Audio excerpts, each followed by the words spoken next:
So I am going to show you something that you can do if you don't have a Cuttlebug or a Big Shot or any other kind of machine that would do dry embossing. So all you'll need is an embossing folder or an embossing plate, a rolling pin, and paper. Okay, now the impression won't be as heavy as if you had a machine unless you're super strong, but for me, I haven't been able to get it as strong as my machine. So put the paper in the folder, and then you'll just use your rolling pin, and you'll just roll over it. If you have a pastry roller, that would work too. I don't have a pastry roller. I've been meaning to buy one, but for some reason, every time I buy a tool, it's a scrapbooking tool and not a cooking tool lately. So, it's been raining here for about 5 days. And I've gotten a lot of things done on my crafting videos, but the kids have been stuck inside and it's been no fun. So today I think I'm going to scrap something sunny so that it can brighten everyone's day around here anyway. Okay, once you roll it, then that is the impression it gives. I said it's not very heavy, but it is there. So that's one way to get away with not having a Cuttlebug or a Sizzix Big Shot, and you can still get the embossing look. Thanks for watching.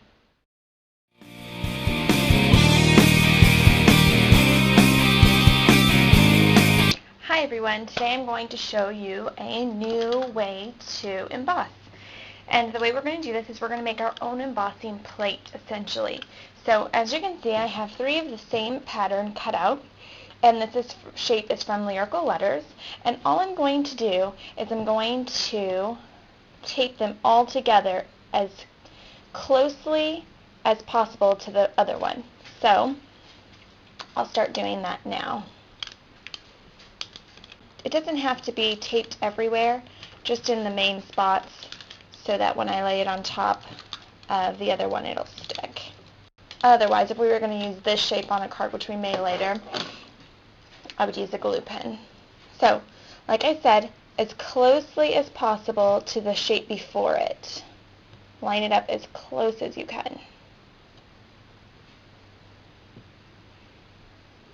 And this is regular cardstock. Then we're going to line up the next one.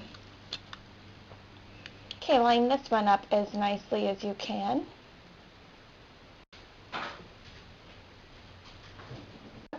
Ready to go, then we will use them to emboss. Okay, the sandwich that we're going to use is the multi-purpose platform, and then on top of that we're going to use our clear plate, and then we'll have the embossing plate that we made. Then we'll use the paper that we're going to emboss. So let's see, how do I want this to be embossed? We'll just do it this way. And then we'll have our foam mat, or I guess it's made out of rubber. And then we'll have our last black plate. And then we'll speed it through.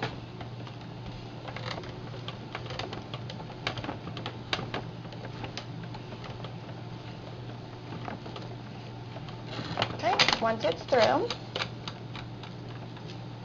we can take it off. Take off our plate, our created plate. And there's our embossed image. So as you can see, you can do this with any kind of cut that you have on your Cricut machine and create your own custom embossing plates. And you can still use this cut afterwards. So there's our embossed image. Thanks for watching.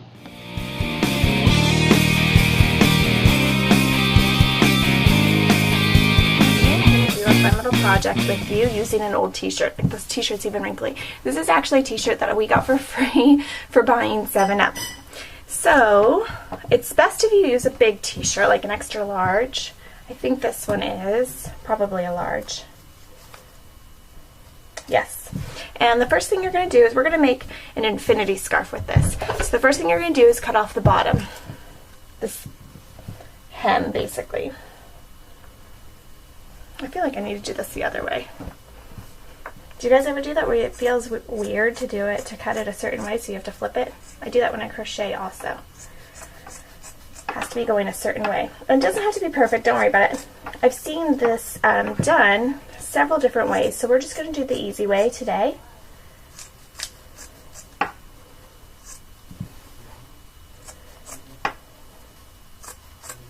So after you cut the bottom off, you're going to cut the top off too with the sleeves and everything. So right underneath the armpits. So there goes 7 Up. I was actually going to get rid of the shirt. I had to go dig it out of my bag in the garage. Whoops.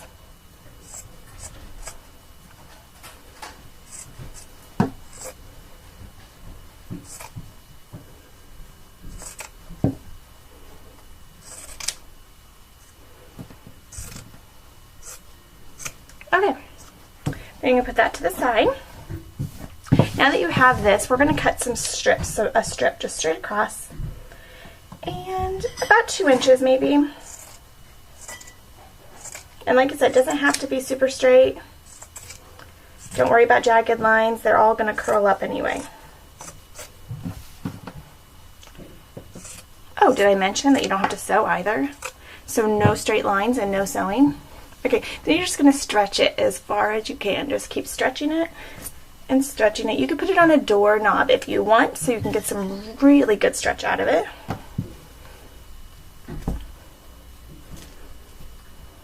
Okay, and then we're going to do that again.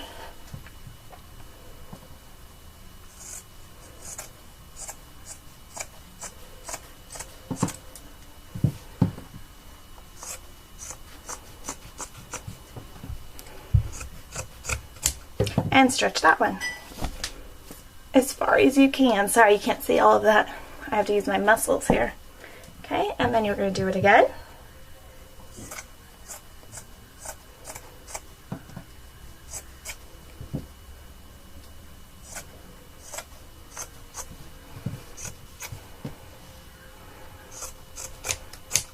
And stretch.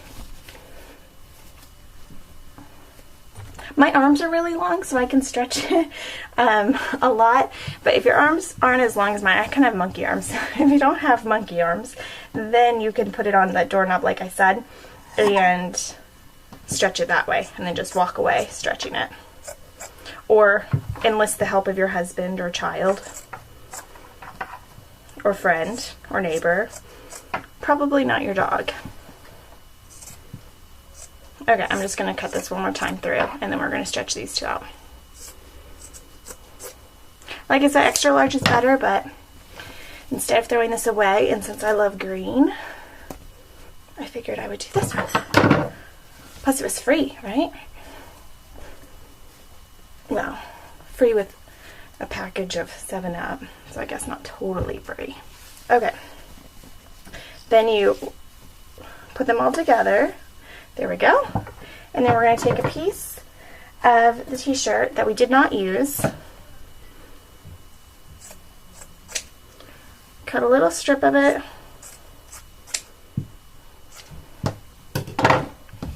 and then we're going to tie it around here, just like this, and make a knot so these all stay together. And you're not losing one. Okay, and then you can cut off the excess if you want.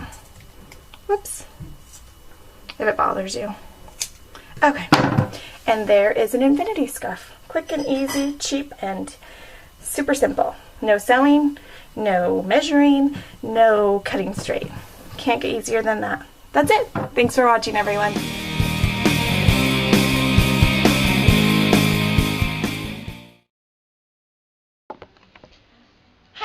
Today I'm going to make a birthday card. Actually, it's my mom's birthday on Saturday, and she's coming to pick up the kids for a couple of days to spend time with Grandma and Grandpa. So I need to make her a card for when she gets here.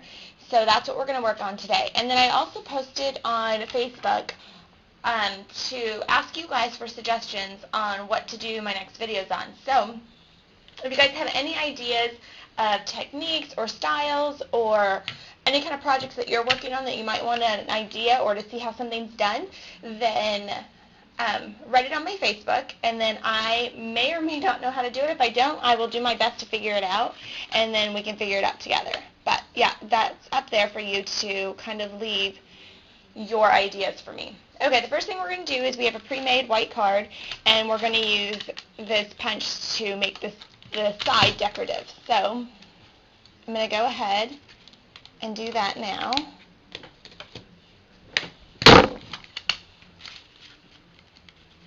And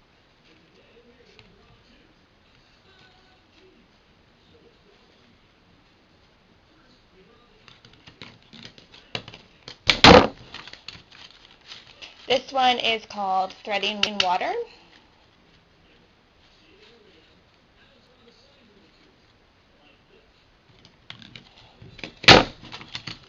Okay, once we have that done, we just have a nice decorative edge.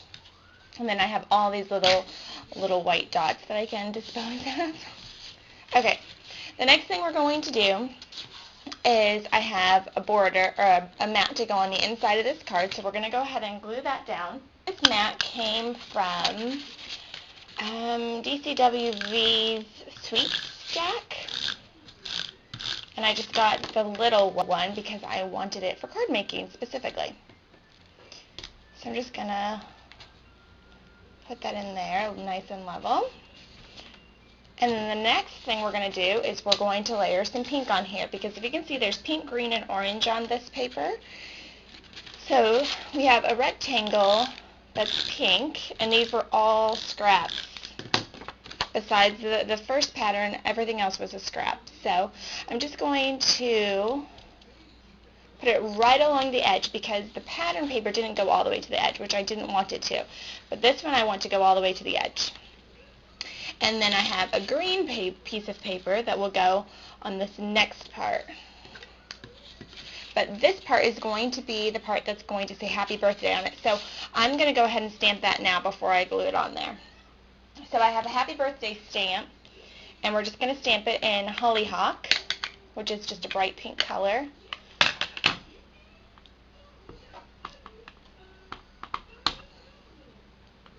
Okay, and then I just want the bottom stamped, the bottom right-hand corner.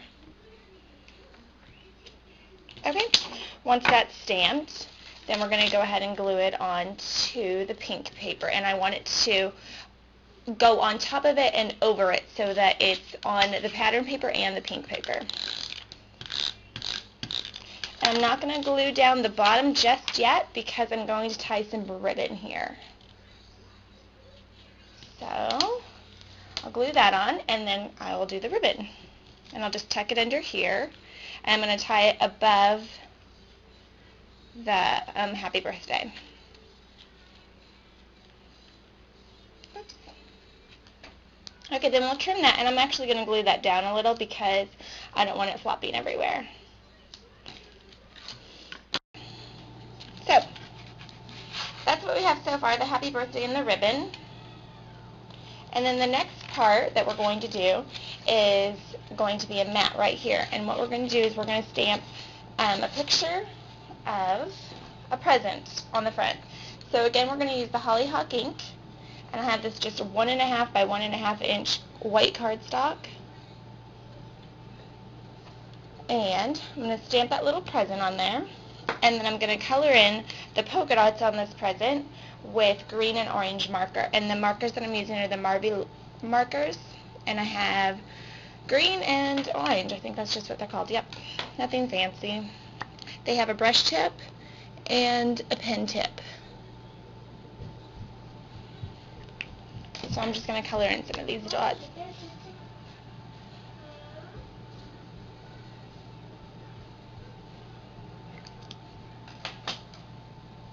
So there's our little present, and it's going to be glued onto this orange mat, and we're going to pop dot it. So I'm just going to use 2 pop dots. I'm going to pop dot it in the middle of this orange mat, and then I'm going to glue the orange mat onto the green. Using lots of colors on this card. It's very colorful. Okay, and then I'll just put that in here in the middle. And that's the entire card. So hopefully my mom likes it. Thanks you guys for watching.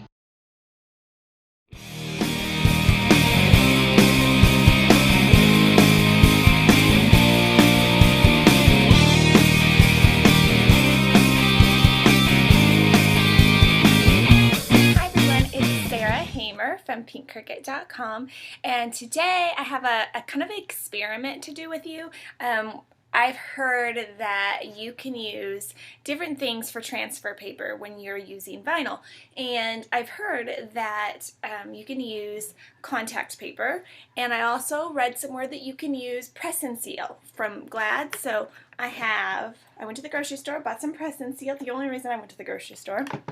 And I have clear, transparent contact paper, contact brand. You can also use this as vinyl if you want, like if you bought this in black or brown or something like that. So basically this is vinyl, basically. Okay, so we're going to try both things today and kind of see which one works the best, because how this all came about is I made this vinyl order because I've been going vinyl crazy, and I made this vinyl order and I forgot transfer paper. Totally forgot to order it because I was so excited, because I was ordering glass etching vinyl and chalkboard vinyl, and it just slipped my mind. So anyhow, I emailed them and they're like, oh, well, you have to place a whole other order. It was like I emailed them like 5 minutes after I placed my order. I just wanted to add it on, and they're like, just place another order, and I don't want to pay shipping again. And so anyway, I just decided I would try some different alternatives that are cheaper anyhow, and things that I can get at my local store, so that I don't have to place an order, I don't have to pay,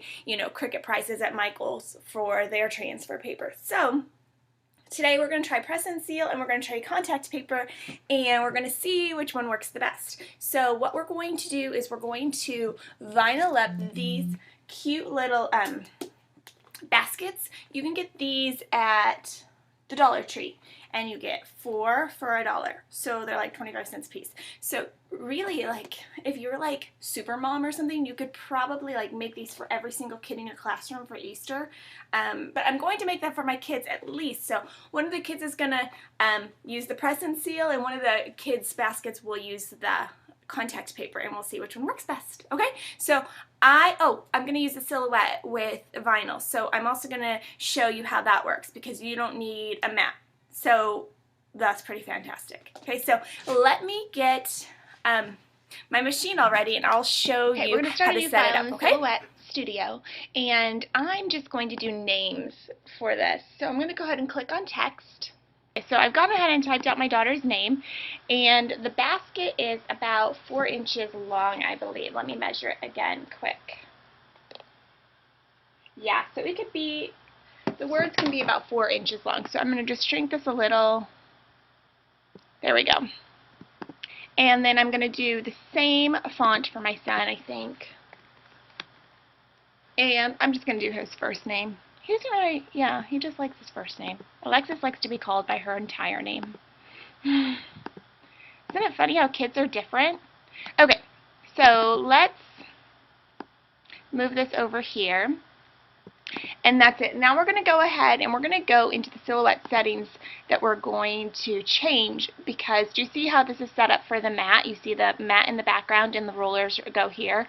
We're going to change the settings, and I want you to watch how this changes. In these media settings, you can click silhouette vinyl, and it changes this. So you can just feed your piece of vinyl in like this. So there's no mat required. Okay.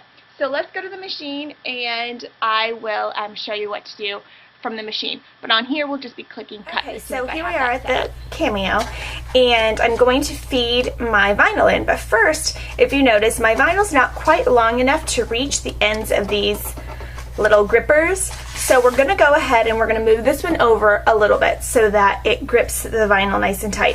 How you do that is you just turn this little dial, then you twist the white piece, and sometimes these can be a little stiff, especially the first time until it gets loosened up, and then you're going to twist it off of those little grooves, and then you're going to slide it down to the next one, or however far you need it, and then twist it back into those grooves, and then tighten it back up with that little dial.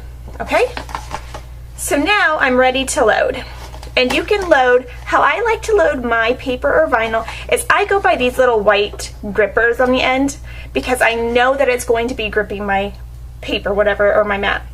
But you can also use this tiny little, oh look, there's like glitter right here. You can also use this tiny little line right here that's like half of the other lines and line it up that way, okay? So once I have it lined up, I'm going to move to my screen, and one says load cutting mat and the other says load media. I'm going to scroll down to load media, click enter, and it's got my vinyl nice and gripped in there. So now I'm going to go ahead and click cut. And remember we picked silhouette vinyl, so it already has the speed and the thickness and all in the blade setting, all of that is already set. So I'm actually going, it says move the blade setting to 1, so I'm just going to move it. And this right here is to change your blade, okay? Okay. I didn't know that at first. I was just using the portable ones, and then my friend Paula from More Than Favors told me that that's what it was for, and I was like, oh, I was wondering what that was. Okay, so I'm going to click cut.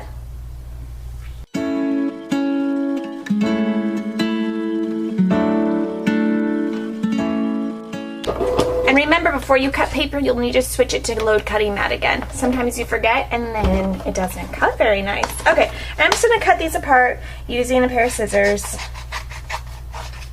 You could also draw a rectangle around your words, and then the silhouette will cut around it. Okay, so there's my two pieces. We're going to go ahead and weed it. Is it bad that I want a new mat because I have ink on this one? I'll just get ink on the next one too, but things can't stay beautiful in a crafting room when you have ink and glimmer mist and glitter everywhere, although that should make it more beautiful. Okay, so I'm going to go ahead and weed this. And I chose turquoise because it's my daughter's favorite color right now, and because blue could be for boys too. So it'll be fine, rather than put two different colors in today for this example. Then you guys would think I was using different vinyl, right? And it would change the outcome of our experiment. You know, we have to be technical. Okay, so I have the little silhouette doohickey thing, whatever this, I don't know, hook. I don't know what they call it. I ordered it from the Silhouette store. I want to say it's like $6, I don't know. But it comes in pretty handy. Okay, so there's that one.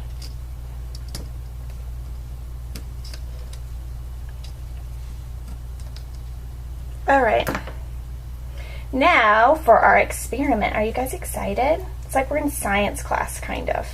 Okay, I'm gonna leave these here for a second. I'm gonna cover up my ink spot. Okay, we're gonna do that one for Jackson's name. So I didn't cut it very long. And then for the press and seal, you know, I've never bought press and seal before. Leave it to me to only buy it when I need it for a crafting purpose. I just usually buy saran wrap. All right, so ooh, it's kind of funny feeling. All right, let me find the end.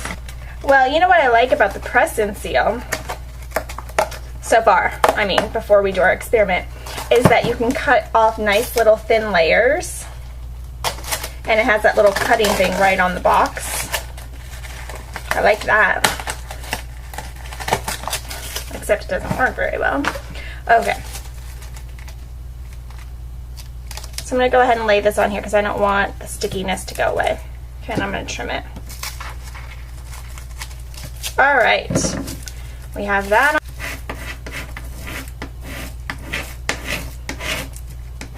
Okay, let's scrape this one. I'm just using my little Pampered Chef tool.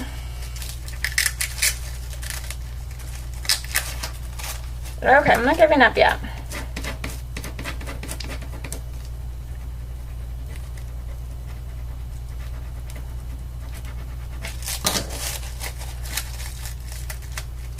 Look at that. I just had to be a little bit more aggressive with the letters than I was the first time through. So you can't just use a gentle scrape. You have to really work on those letters so that they come up.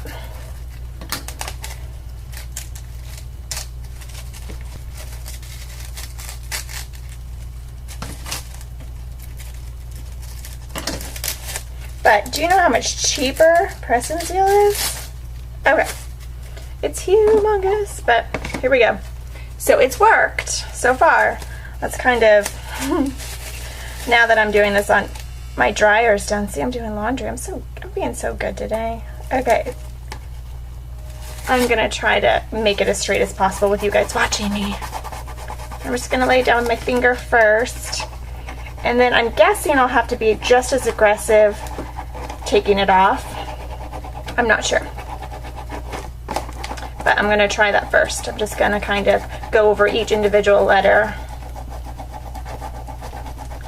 Don't want to leave any of them out. And then peel away.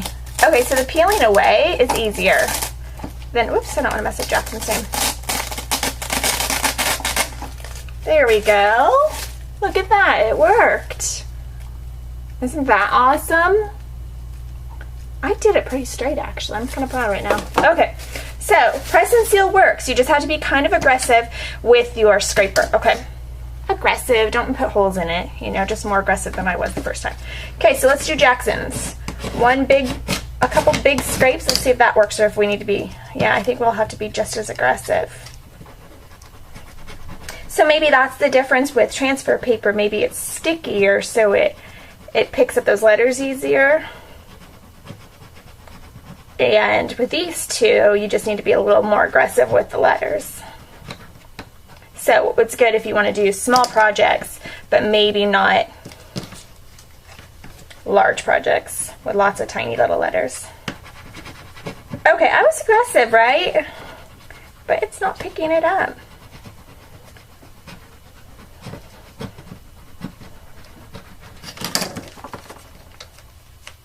Yeah, let me just start it out.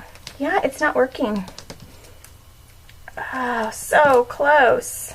It just doesn't want to stick.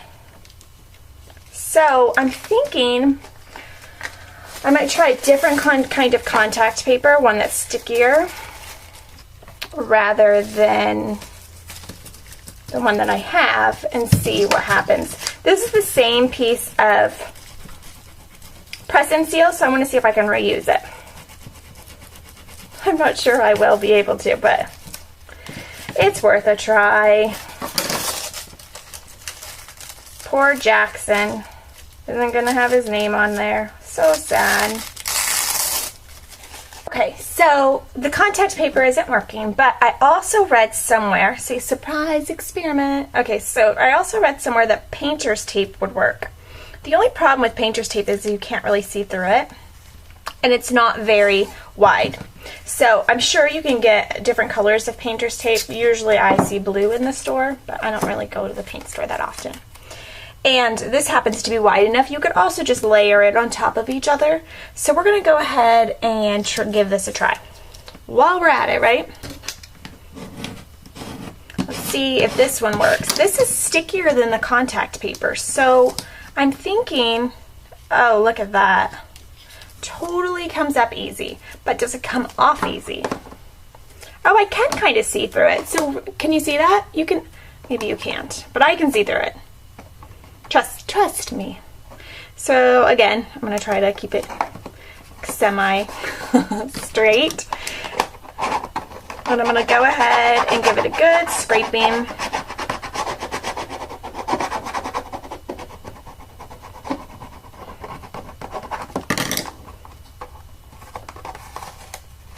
That's coming off nice. This is actually my favorite of the three things that I tried. The contact paper, like I said, wasn't sticky enough. This had a nice tackiness to it that felt like transfer tape. So I'm going to look into getting maybe different colors or wider strips, because this stuff is cheap. So here's our two things. We used press and seal, which we just needed to be kind of aggressive with the letters. Then we tried to use contact paper. It didn't work. It was the book cover contact paper, so I'm going to try a different contact paper, and then I will update you on my blog. And then I used painter's tape, which was my favorite. So there you go. That was our fun experiment. Thanks for watching, and thanks for experimenting with me. See you next time.